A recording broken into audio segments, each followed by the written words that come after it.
Look, before we go any further, I want to say something. I appreciate that you brought me to see my sister, and that you were there to talk me down after we left.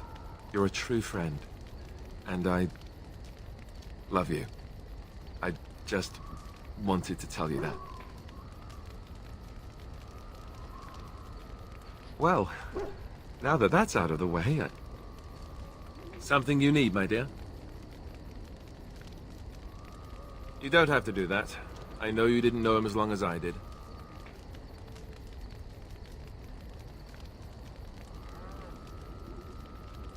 I should have handled it better.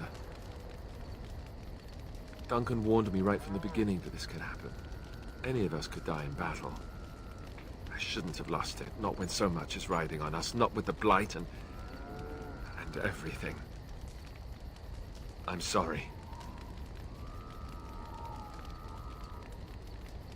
I'd like to have a proper funeral for him. Maybe once this is all done, if we're still alive.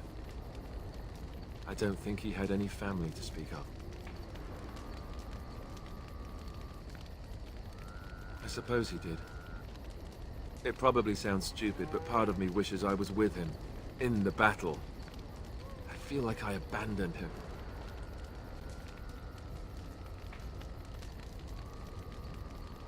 Yes, I know. I think he came from High Ever, or so he said.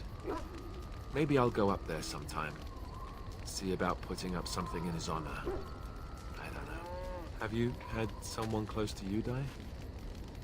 Not that I mean to pry, I'm just...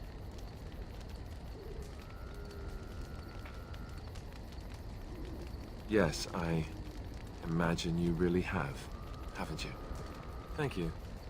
It was good to talk about this with a friend. It means a lot to me.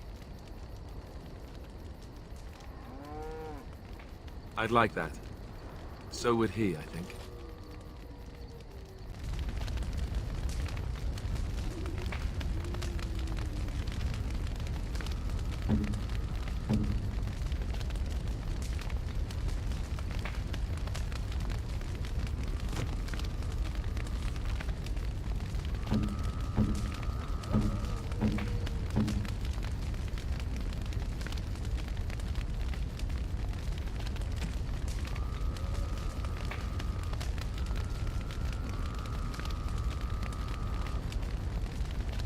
Oh, how dear of you. Thank you so much. Why, thank you so much.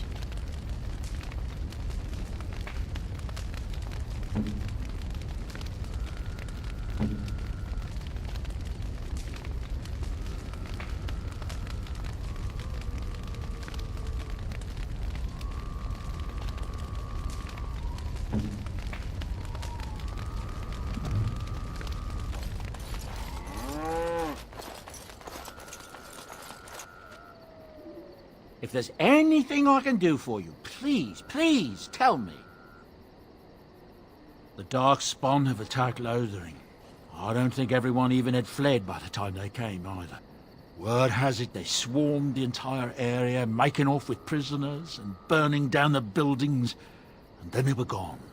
Just as quick. I wonder if there's anyone left. I heard some chanters were going to head down south, maybe to try to find some survivors. I'm not holding out hope myself. That's what I've heard on the road, anyhow. Take it for what it is. Tyrn Loghain has announced that whatever happened to Banbronick will happen to any other nobleman who doesn't live up to the oath he swore to serve the throne. There's a lot of folks angry about it. Some of the Banorn who weren't saying anything are now saying that Loghain is trampling on their rights as sovereign lords.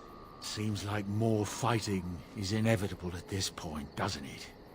Sad state of affairs. That's what I've heard on the road, anyhow. Take it for what it is. I'm sure you'll be pleased with the goods my boy and I have collected, and with your discount.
I shall treasure it. Thank you.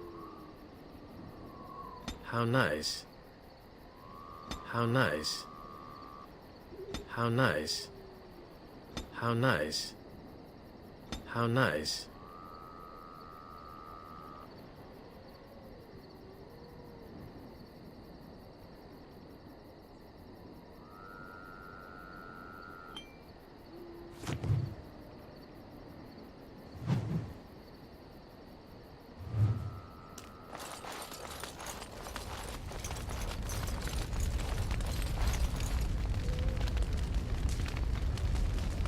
Something I can help with? Yes? What's on your mind? I miss Val Royeaux. Unlike other cities where the people are the lifeblood and the character, Val Royeaux was her own person, and her people little more than decorations. There was always music in Val Royeaux, streaming from the many windows, quiet refrains and triumphant choruses. And always, floating above that all, the chant, coming from the Grand Cathedral. It was magnificent. Oh, it would take me a day or two to talk about the many splendors of Orlais, her golden fields, her lush meadows. Of course there are good things and bad things about Orlais, like anywhere else. Sometimes I miss it dearly, and sometimes I'm glad I'm rid of it. And you will laugh at this, but I miss the fine things I had in Orlais. I left behind much, leaving Orlais, but there is more to life than dresses and furs. It is sad that many have lost sight of this. Orlais is very fashionable, almost ridiculously so. But the shoes! Living with those ridiculous trends was worth it for the shoes. When I left Orlais, the fashion was shoes with delicate tapered heels and embellishments in the front. A ribbon, perhaps, or embroidery. In soft colors, of course. It was spring.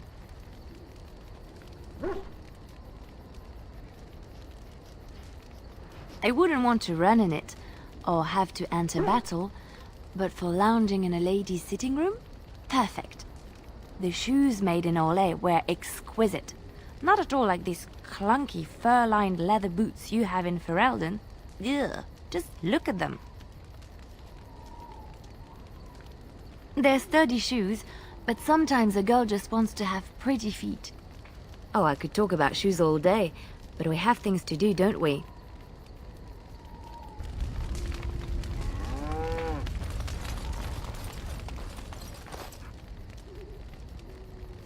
I've a question, if I may. Well, here's the thing. I swore an oath to serve you, yes? And I understand the quest you're on, and this is all very fine and well. My question pertains to what you intend to do with me once this business is over with, as a point of curiosity. Could I? And what if I didn't wish to leave? Indeed. I might even be glad to call myself such, come to think of it. It is good to know what my options might be, but that is for another time. For now, we have much to do, yes?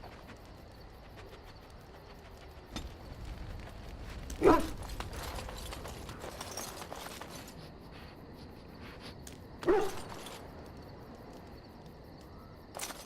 at what your fool dog placed in my pack.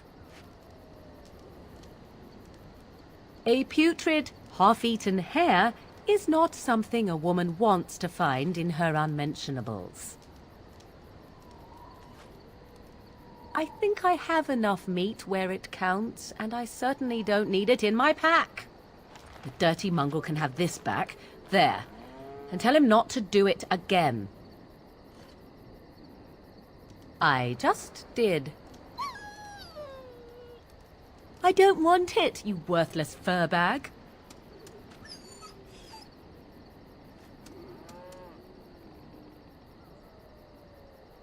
Oh, he's just trying to be manipulative, I can tell. I do it too.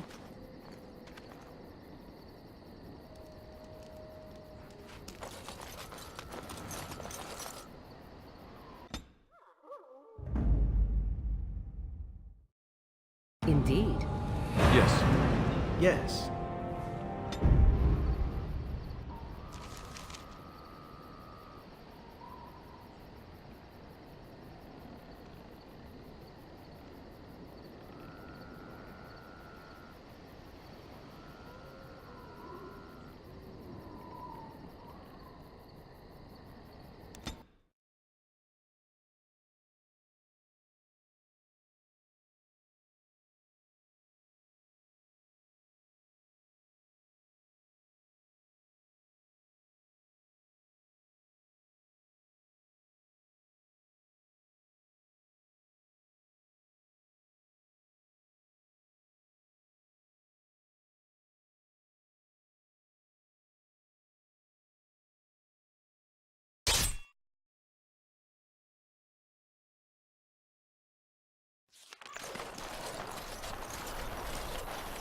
Concentrate, like we practiced. Now, fire!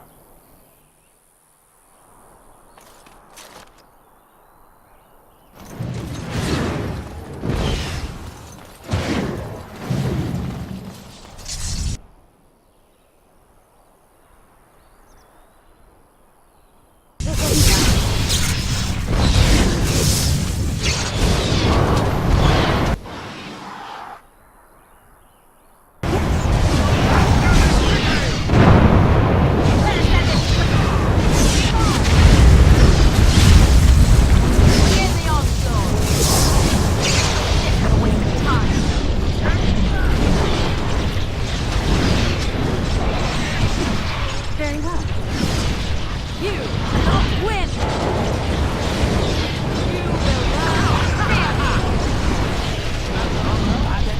I have beaten one!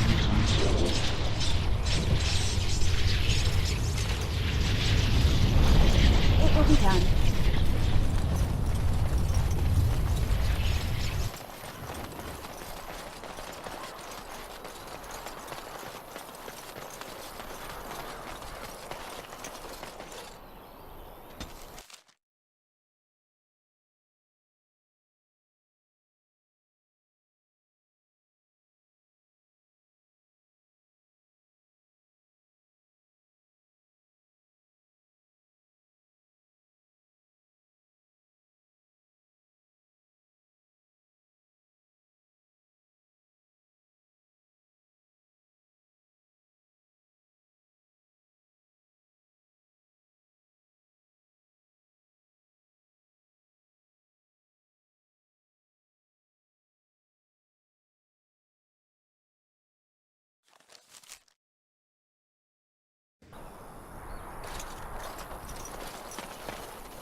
Very well.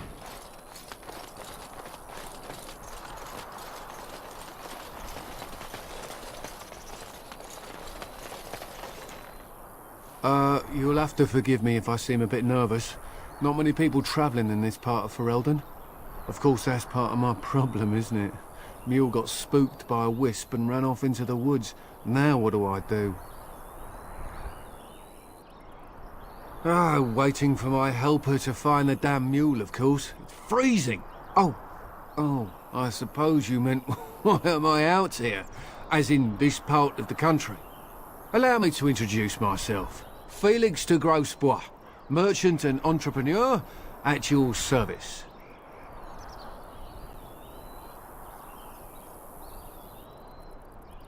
I don't normally take this route, but with the war I was hoping for a bit of luck and good weather in the mountains. Sadly, I've had neither. Ugh, this trip has been one miserable disaster after another. I don't suppose you'd consider helping a fellow out? Of all the other things that went wrong, the worst is this artifact I brought in Jada. It's a control rod, I'm told, for a golem. No point in me keeping it, however, as I'll never get to use it. But, maybe you could? Nothing. I just don't want to have to lug around something that might be taken for a gemstone by some bandit. To be honest, I don't even know if it'll be useful to you. I paid too much to simply throw it away. The dwarf I brought it from said it activates and controls a golem. So long as you have it in your hand, the golem does what you say. Might be useful, no? I mean, you look like the sort who could use one, yes?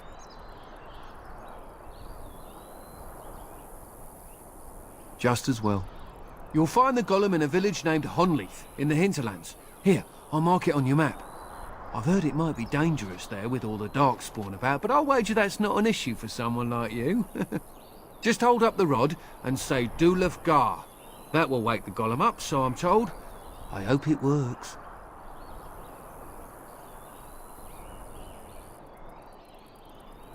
Maybe you could look up the fellow who owned the golem before. If he's still about, that is.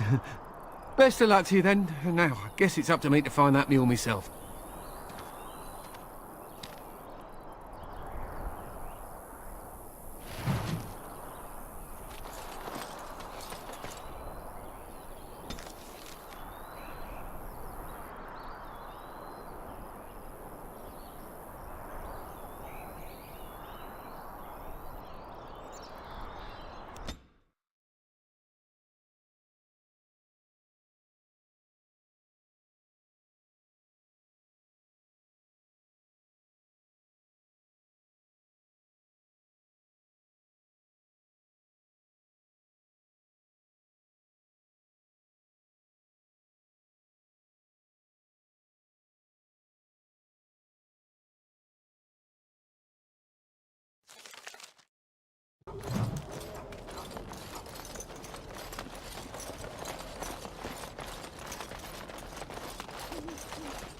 What are you doing in Haven? There's nothing for you here. No, you do not. I would have been informed if someone was expecting a visitor. Who? Perhaps revered Father Eirik will know of whom you speak. Unfortunately, he's ministering to the villagers at the moment and cannot be disturbed. A revered father, huh? That's new. I wonder what this means. It's always been thus in Haven. We do not question tradition. You may trade for supplies at the shop if you wish. Then I suggest you and your companions leave. Did it just get a lot colder, or is it just me? They are hiding something. 'Tis obvious, is it not? Ah, quiet, insular communities. There's always something nasty going on behind closed doors. I hope it involves chains. I hope they asked me to join in.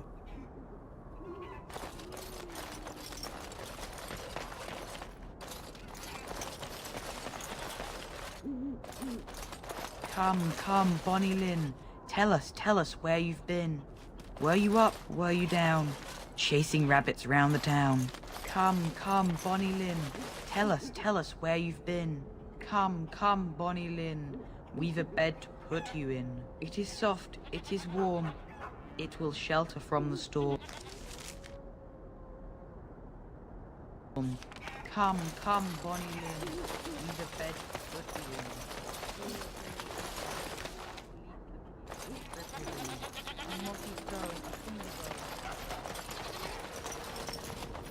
I've never heard of any village out this way.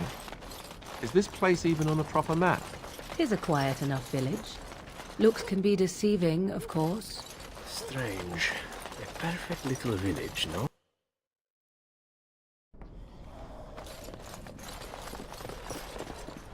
Who are you? You're not from Haven.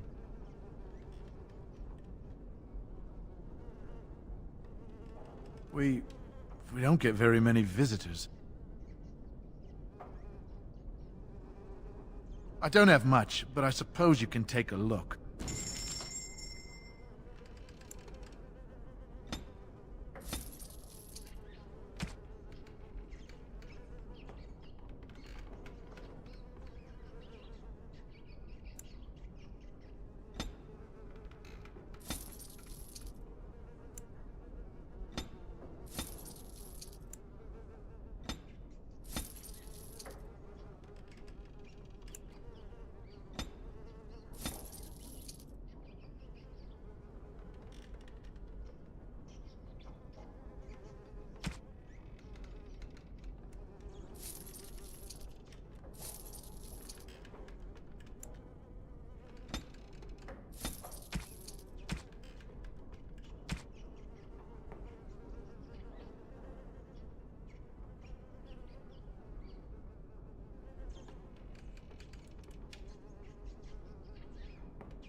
What are you doing? That's private!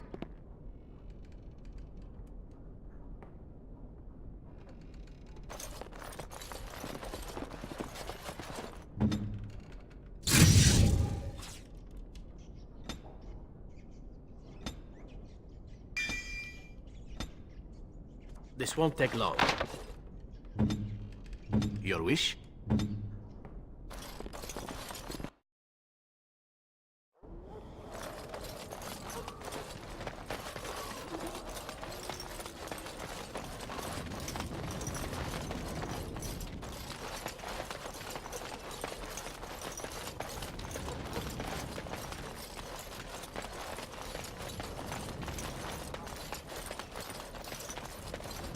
You hear that? There's people in the Chantry. The whole town, maybe. Ah, so everyone is within the Chantry. How lovely for them. We are blessed beyond measure. We are chosen by the Holy and Beloved to be her guardians.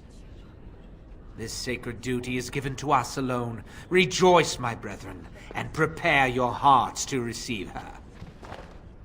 Lift up your voices and despair not, for she will raise her faithful servants to glory when her... I understand that you are new here, but common courtesy dictates that one shouldn't interrupt. No matter. We were just about done here anyway. But, Your Reverence, we have not completed the sacraments of the Holy Mother or sung the invocation. Be calm, Nodda. We have an honored guest. Surely the sacraments can wait. How nightmarish to live in such a rural village. The only entertainment being priests who go on about the chant of this and that. Just once I'd like to walk into one of these places and discover a lively dance, or a drinking festival, or an orgy. But alas, no. That is all for today, my children. I shall see you tomorrow. For now, I should see to our visitor. It is better this way. Many of the villagers are uncomfortable in the presence of strangers. We find outsiders disruptive. They bring others, and before long, Haven is changed. We will go to any lengths to prevent that. You understand a man's need to protect his family, don't you? Brothers, you know what must be done. Dragons.